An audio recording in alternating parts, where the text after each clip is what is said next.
guys, long time no talk. With my summer course and my job, it's been very hard to manage my time, especially last week. Last week was so rough. I had essentially no time to myself except maybe a couple hours on one day. And I didn't really write that day, but that last week I did have some time during like my lunch break to brainstorm the end. As I started to think about the end of my book, I just started writing paragraphs in sequential order about how I think the ending is going to wrap up from the point I'm at now to the end in a way that makes sense. So normally I'd plot in a spreadsheet on Google Sheets and just go chapter by chapter just because it's easy to add stuff, to move stuff around in that way, and it's not just like a huge chunk of text. So I think today I want to go through and add some of those changes to a new Google Sheets that's different from my old one because I've changed a lot, and actually a lot has happened. Let's just say that a lot has happened. During that planning session, I realized a lot of stuff that I'm going to have to either change or really think about hard. So one of those things that I was thinking about was the end of my book. I have a very specific ending that I want that shows like the full arc of one of the characters. And I really need that thing in my book because it's very important to his entire character development. As I was plotting the book and I got to the very end, which is when this plot point happens, it didn't feel as satisfying as I think I wanted it to feel. And yes, I haven't actually written it to the end, so I can't really say for certain how satisfying it would be if I actually did write that end to the book, which I think could be a good idea if I just write it the way I intended and then try to make it the most satisfying I could. But I never want to, settle on something just because it's the easy way out or the way I originally planned it. This has been such a hard thing to deal with because I always wanted to write one standalone book. I am very set on the idea that you don't need a series to tell a good story, and I've read a lot of amazing books like that, so that's really what I wanted. But because so much happens in this book and because there's so many character changes between the really three centered characters, one of them being my main, one of them being the love interest, and one of them being the main's best friend. Because they changed so much, I want them to really all have their full character arc, and I don't know if we're able to get that in just one book. I think it's possible if this maybe wasn't like traditionally published and it was just one really huge book, but I also think one really huge book can be intimidating and not as like nice to carry around. Like I just started reading One for My Enemy by Olivie Blake. I have a very complicated relationship with Olivie Blake, the author. I think the self-published version of Atlas 6 I loved. I ate it up. The second traditionally published one with Tor I also really enjoyed, but then the other two books, which hadn't been written before, I was kind of less hype about. The second one I think was really good, and the third one, it didn't feel cohesive. It felt like she'd really thought about the first one and put like quite a bit of thought into the second one, but the third one feel like it didn't have that same amount of thought into it, and that's kind of why I'm kind of concerned about making my book into a series if that's what ends up happening. A duology, I wouldn't make it more than 2 books. Yeah, so that's just something I've been really going back and forth about. And I really think that using some parts of today, the time that I have to just plot it all in a Google Sheets will really make me understand better what I need to do to accomplish my goals. And it's not like I'm fully against a duology. If you guys know the Vow of Thieves series, I actually loved the second book in that series so much more than I enjoyed the first one. Like the first one to me was just the average fantasy book, but when I read the second one, I thought it was so good, and it was one of my favorite books of last year actually. So I really just have to think with that. I have to think, how many more loose ends need to be tied up in my book, and does it make sense to create a whole second book? I've been plotting some of the loose ends that I think could be expanded upon to have an even bigger impact in a second book, and I think it would be quite worthwhile to have a second draft. Not a second draft, a second book. Some other things of note I went out to lunch with a family friend recently and I told her I was writing a book and she was basically asking for my pitch of the book, and I really just froze up because I didn't know what to say. I feel like so much is happening in my book right now and it's so complicated and so, I guess, intertwined with my own personal feelings and life that I just really was like, if I tell you what this book is about, I'm kind of exposing myself. But even so, I should have a pitch. Like, I think I was just having a really hard time kind of conceptualizing on the spot what my book was about. So I'm like, oh, it's about this vengeful water goddess and it's a fantasy book. And she was like, what kind of fantasy? And I was like, like, I don't know what to tell you. Like, my main character goes to the underworld. She is trying to save her best friend and herself. And I really just didn't know how to word that in a way that didn't make me sound like insane.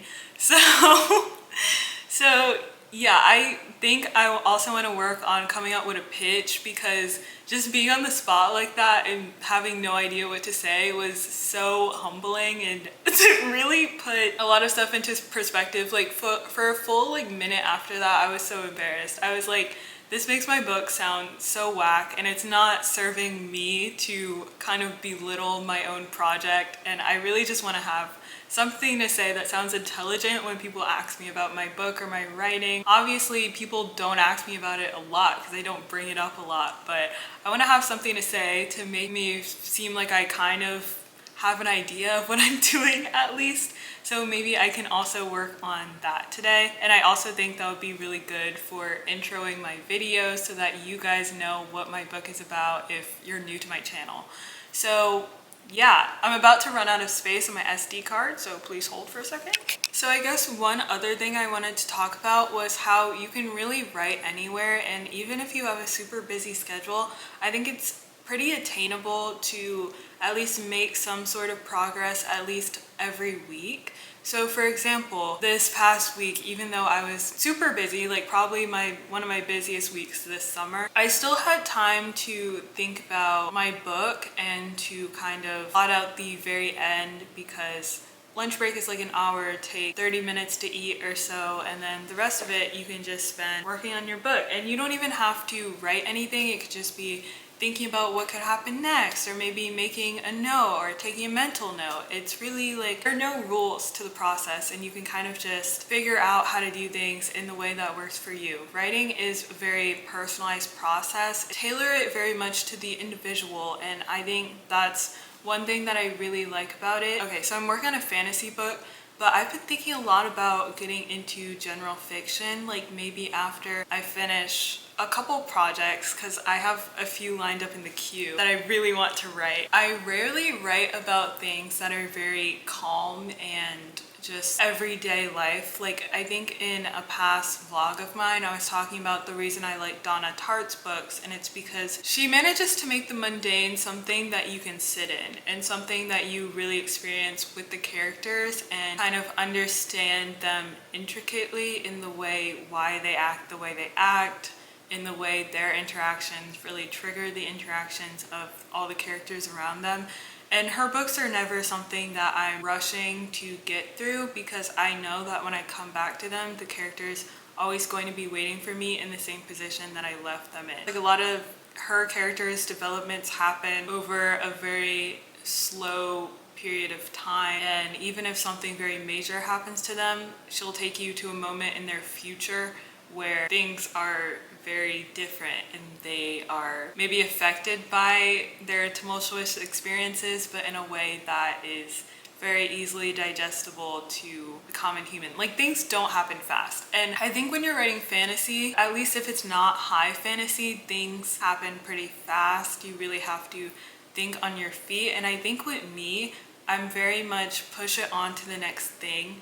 I don't really dwell on moments that much, which is kind of strange because I always overwrite. If I wanted to pursue general fiction in the future, I think that could be really interesting in kind of honing my skills on how to write about a moment in a way that's not boring or not, I don't know. I've been thinking a lot about creating meaningful writing, and my book right now is very meaningful to me, but it's kind of camouflaged by a lot of plot points that happen and a lot of action, I would say. Spend some time in my character's thoughts, but they're very much a consequence of the plot points that happen to her and the adventure that they're on, her childhood, flashbacks.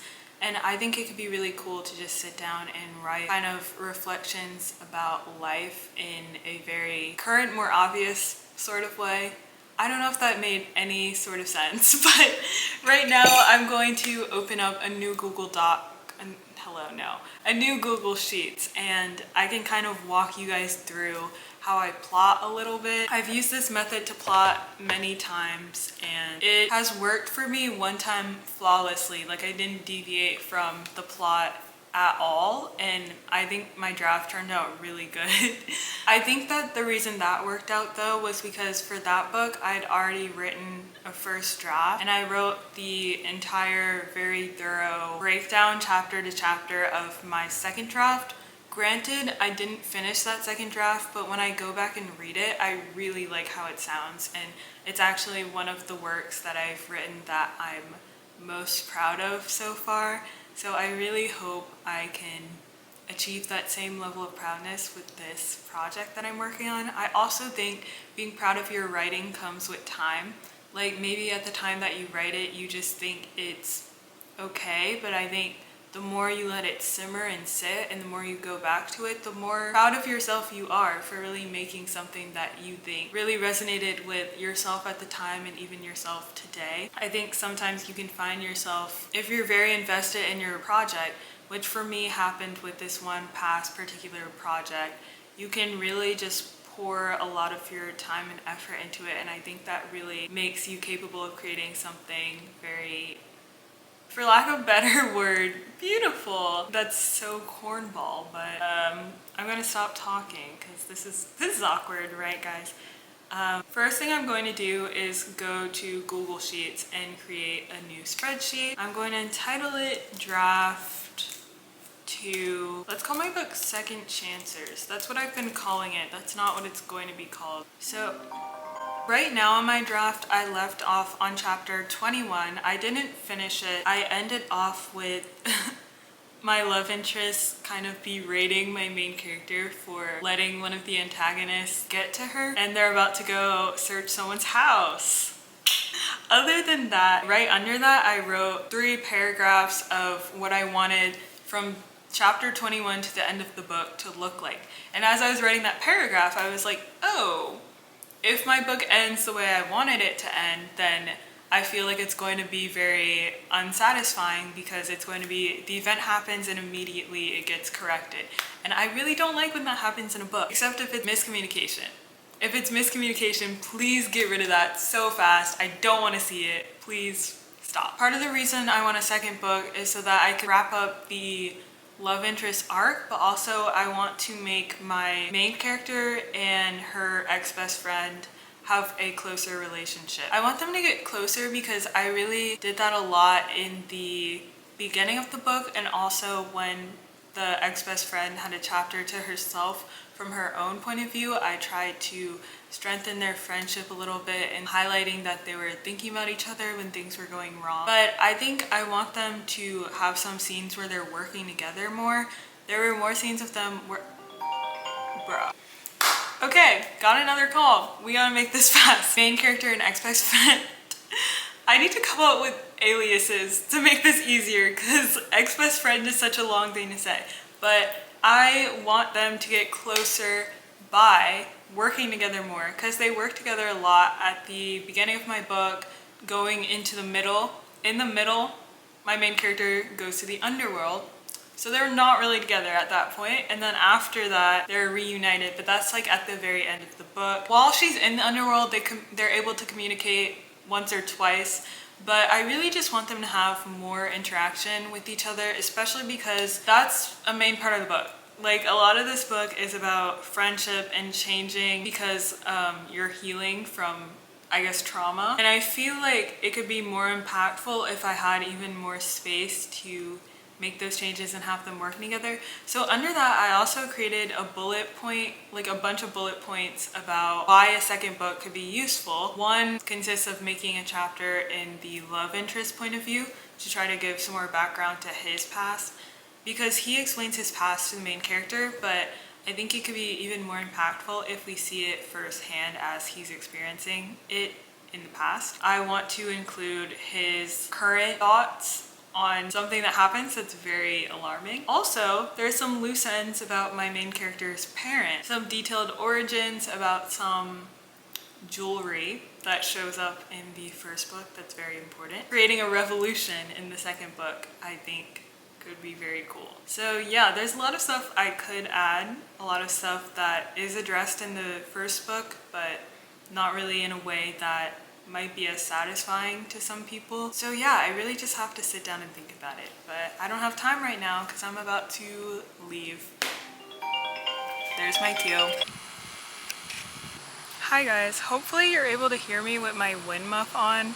I have the little hair on my camera right now, so I hope that's working. I think I've only used it like one other time and I don't really remember if it worked or not, so hopefully the audio is good. Maybe I should check it right now. So the main reason I'm out here is because I wanted to read One for My Enemy by Olivie Blake. I got this far and I started, I think, yesterday. I'm on page 58.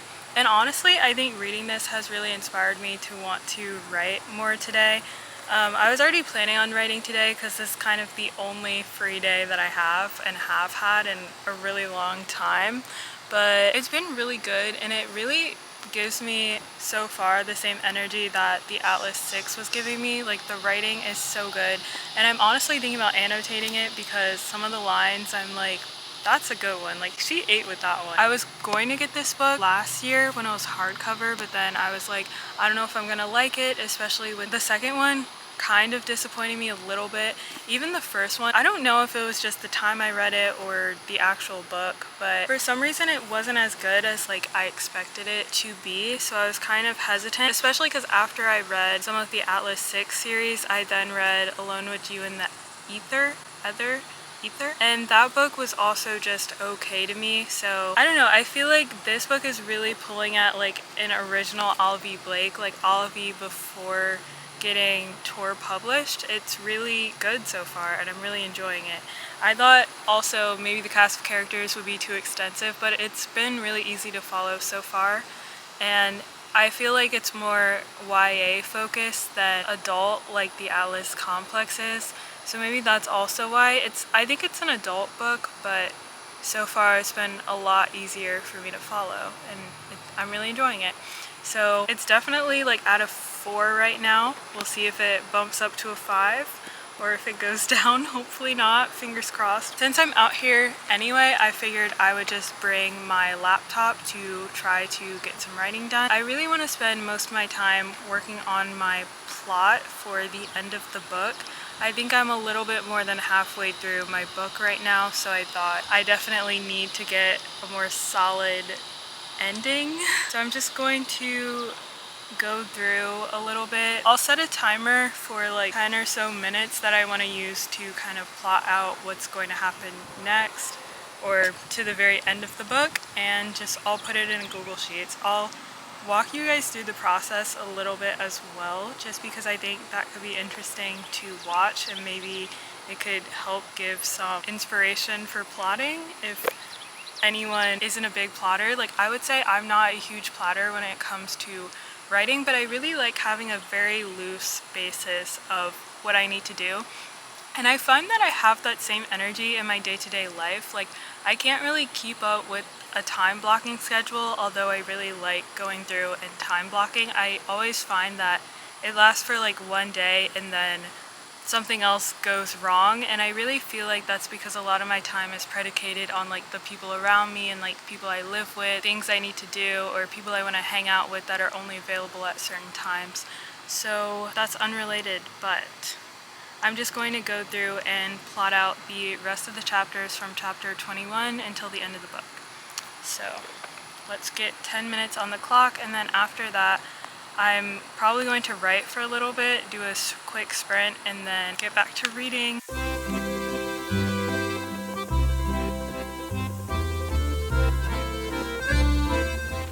I go about setting up my little plot draft is I make one column of my sheet the chapter column where I put the number chapter it is, and then in the other column I put the description.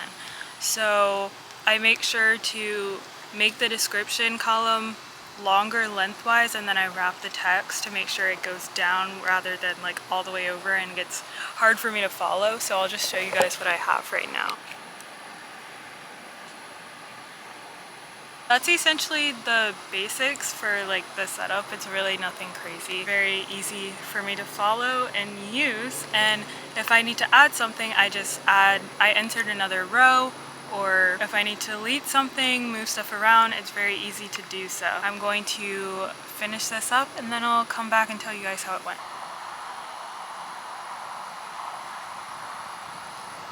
So I finally finished writing out the descriptions for each chapter that I intend to have until the end of the book. It's looking like I'll have around 10 more chapters that I need to write until the very end of what I think is going to be book 1. So weird to say. That's really like not a lot at all, and I have a lot of ideas for book 2 if that's what ends up happening. A lot of these are packed with descriptions, so I might be splitting some of them up into 2 chapters.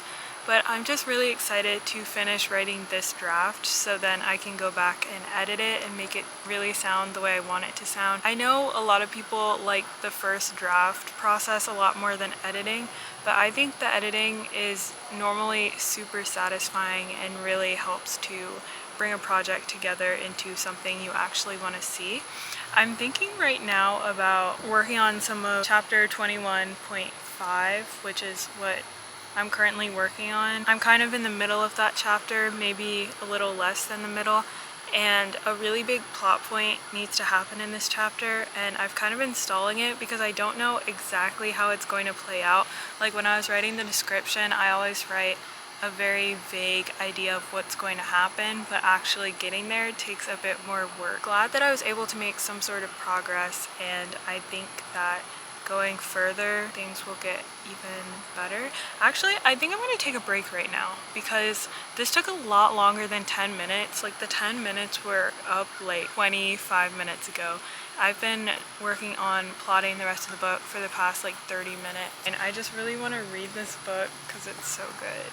So if I start writing, I'll definitely update, but for now, I'm just going to take a bit of a break.